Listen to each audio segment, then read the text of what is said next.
Lori is one of the founders of the Tumour Foundation, and she's going to share her story with us. The Tumour Foundation has a current studentship in which they fund. They've been incredibly generous to us in the events that they run, and donating proceeds to us to be able to grant studentships to young individuals who are looking to move forward and explore science, and specifically around brain tumor research. And one of the recipients currently is supposed to be going into their second year that the Tumour Foundation is currently funding. However, due to COVID-19, they're not going to be able to complete their second year.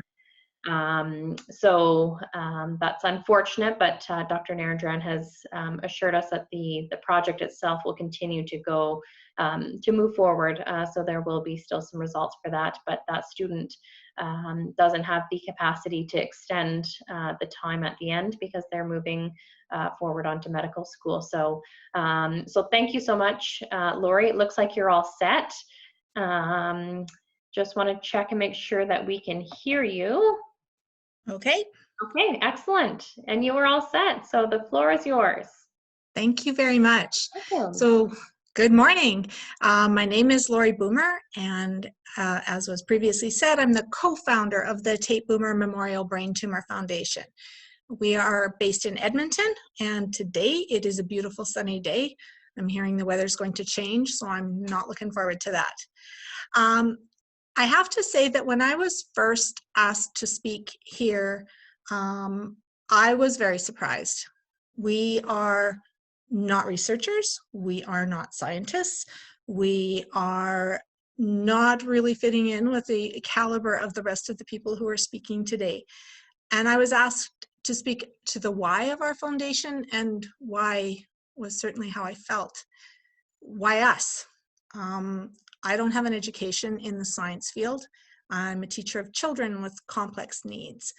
And my research into brain development has always been more about toxic stress than toxic cells. But we do support research in the best way that we know how. We help provide funding for studentships. These are 2-year introductions to life in a research lab running during summer breaks. And we feel that in this way, we are supporting research into new treatments and new understandings about what brain tumors do and what they look like. So why? What is our why? For my paid work, I've also been researching into my why, and have been reading about and watching Simon Sinek's ideas. And he talks about the importance of knowing our why. He says your why is more important than making money, that it is a result. He says that money making is a result. He says our why is more than a reason and more than a passion. It's what drives us to do what we do. So why was our foundation started? The simple reason is Tate. Tate was the youngest of my 3 sons. He was born in 1991, just 14 months after one brother and 4 years after the first. He was a sunny and happy child with a really practical mind and a good sense of humor. He was an extremely good student and a good athlete. At his celebration of life, one of his friends commented, "The guy went to about 40, maybe 50% of his classes, and he still got marks upward of 95%. It scares me to think what his average might have been had he actually gone to class."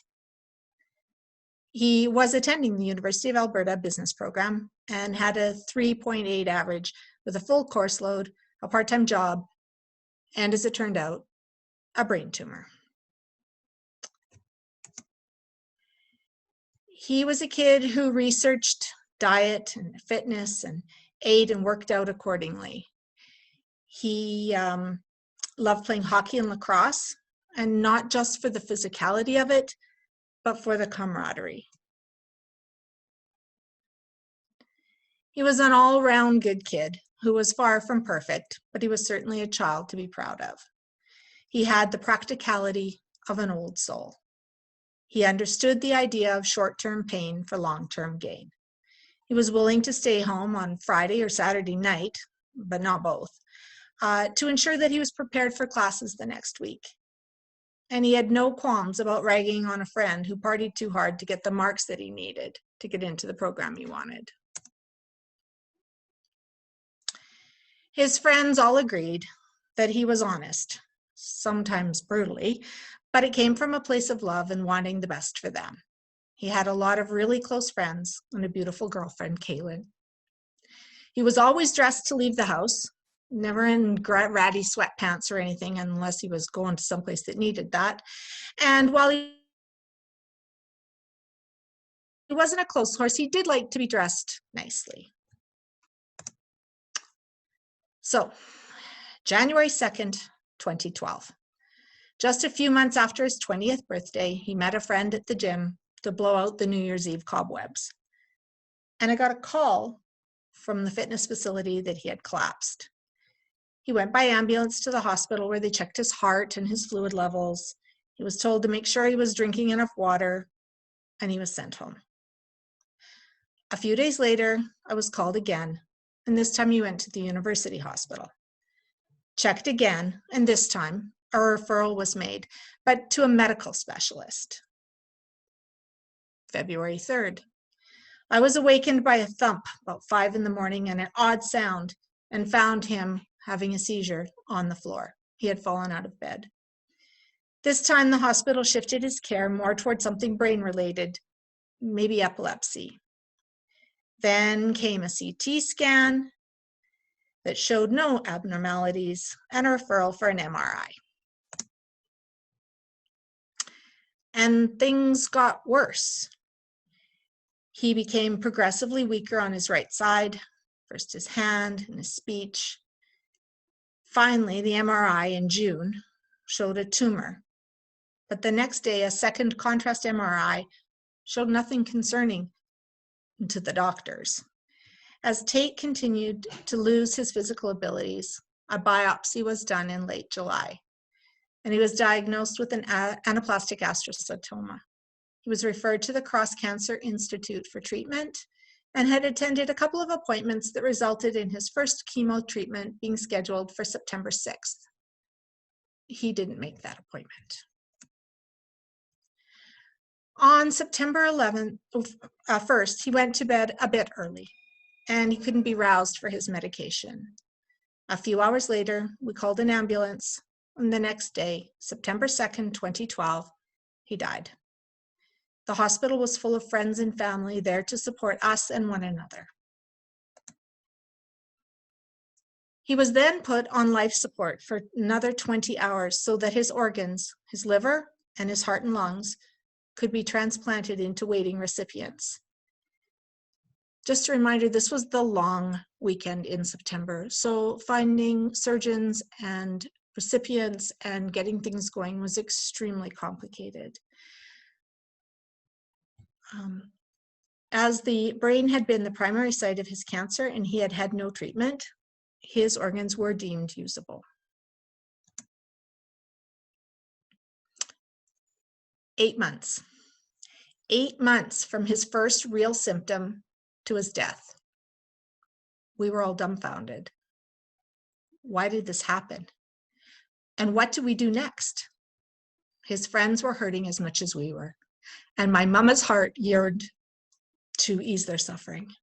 So we did a celebration of life. And rather than the little pamphlets that told the order of presentations, we ordered green bracelets so people could take a remembrance home. We chose Never Back Down as our slogan, and green because Caitlin and I immediately chose that as one of his favorite colors. And we found a venue and we invited people. And they came in droves. We think well over 500 people.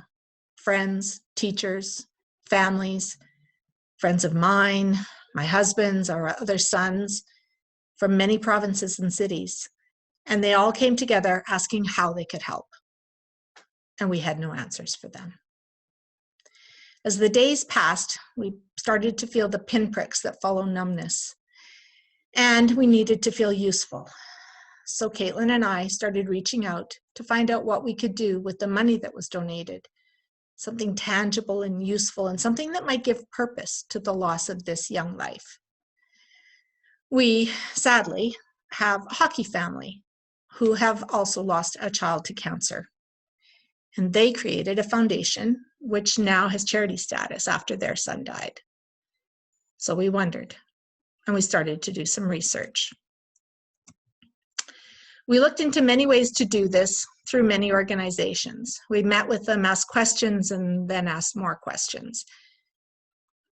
When Taite had first gone to the Cross Cancer Institute, we'd been given a lot of brochures and pamphlets, and we had received one from the Brain Tumour Foundation of Canada. And it was in a pile of stuff that we hadn't had any time to look through yet. But when we found it in the pile of information that was too overwhelming to read, we had an idea that maybe we had found a place where our money and efforts could do some good. So I called and asked questions. And the foundation too wondered how this might look. And we talked some more. And it started to feel right for all of us. So our studentship journey began. So I don't know if I said anything extra about Caitlin, but here's Caitlin's story. She had been Taite's girlfriend for a couple of years. They were close, and we knew her and her family, her parents, her brother, sister, grandparents, and she attended family weddings and dinners. And when Taite was sick, we all became even closer. She had planned to take a semester off university to help with his treatment and care. As it turned out, that semester wasn't needed for that. She did take it off to do some to use this time for some well-deserved time to heal herself. And we stayed close. And if it wasn't for her, none of this would have happened. She knows how to find the good venues. She created our website and looks after our social media. She's always behind the scenes organizing. And while she is still very much a part of our family, she has created a wonderful life for herself. A good job, a romantic partner, a home. We are so very proud of her. So back to foundation stuff. We are a bit of an anomaly. We created our own nonprofit, and we raise funds that the Brain Tumour Foundation of Canada allows us to keep separate from their operating funds, at least on paper, and that we can use to direct to studentships. I believe we have funded 13, not including the one that's coming this spring. We've also had a team in the Brain Tumour Walk since 2013, and while our numbers change from year to year, our group continues to grow from its core. People who never met Taite come year after year and bring their friends. But why studentships and not just directly fund the Brain Tumour Foundation? I think for us and for those who support us, it's a more personal way to give.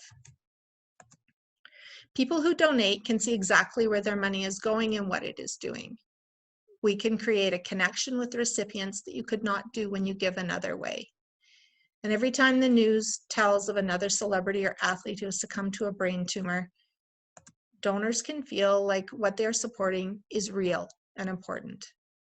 Not to say that donating directly to the Brain Tumour Foundation of Canada or any other charity is not important. We all know that it is. But people who donate through us feel like they know exactly what their money is doing. They can say, I donated in this particular year, and then this student worked on this research project. And I think that this connection increases their interest in giving year after year. And it supports young people who are Taite's age, who have his interest in education and his drive. It seems like a good fit. So, how do we raise money? We started with a 21st birthday party event in November 2012 on his birthday. We found a venue and tickets, sold tickets, and all met together to try to put a happier spin on this day. And we raised money. For many years, we hosted our Never Back Down fundraiser in November, adding a silent auction part. We held them at local venues from pubs to golf courses and curling clubs. There have been ball hockey tournaments and hair salon fundraisers. We've even done a more formal dinner and silent auction. Last year, we held our pub night in the spring. This year, we plan to hold it at a private museum. Last night, sorry you missed it. Another fun thing put on hold due to the coronavirus.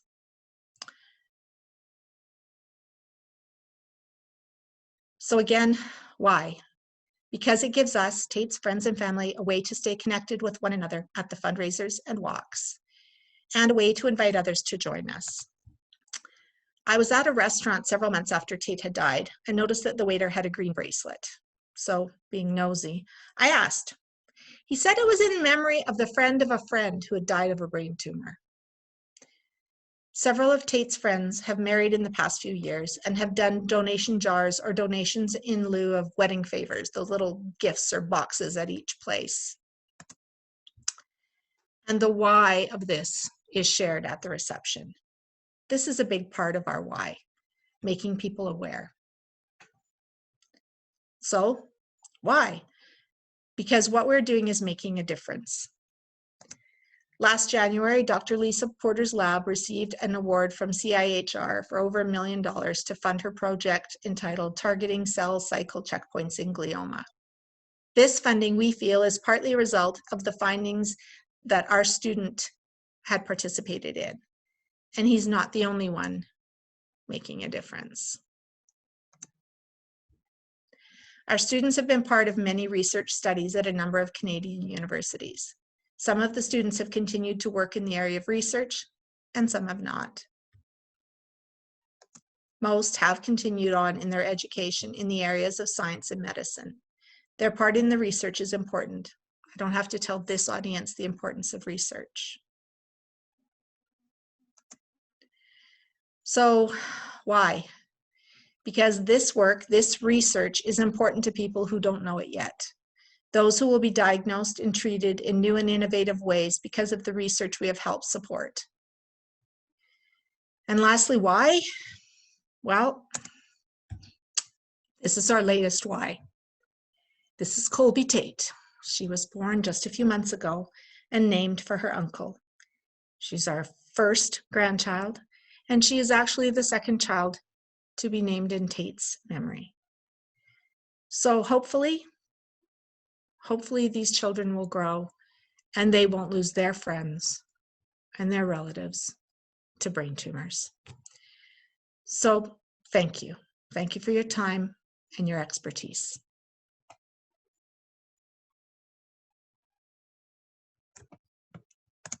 Thank you so much, Lori. I never enjoy having to follow up when my eyes are full of tears.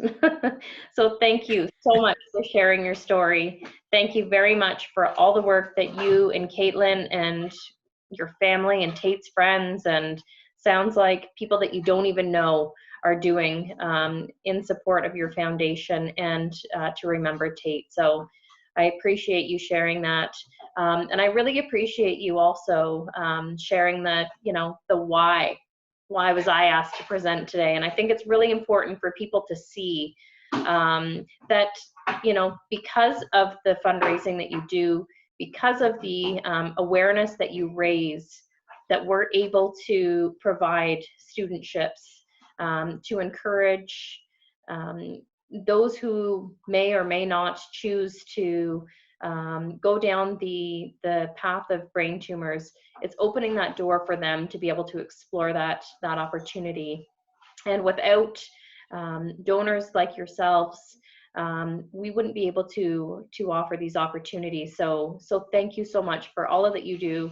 I know that your event was supposed to happen last night, and we were excited that we were going to be able to, that it was all, the stars were aligning, and we were going to be able to potentially come to your event, but we look forward to that opportunity in the future. So thank you so much. Does anyone have any questions for Lori? We've got some thank yous and good jobs and another thank you.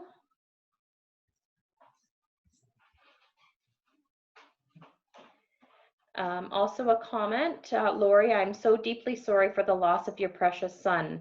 You've created such a wonderful legacy for Tate, who has made such a huge impact in this short time. Thank you for your incredible work and generosity. Students in the future of research, I certainly recognize many of the names you have listed, and they will work to bring a cure closer to reality. Also, thank you, Lori, for sharing Tate with us. You are an amazing mom, inspiring us all to continue our efforts to support students in their research.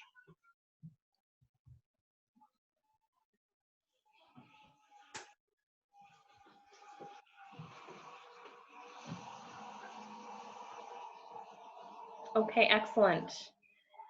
So thank you so much, Lori. Thank you again for taking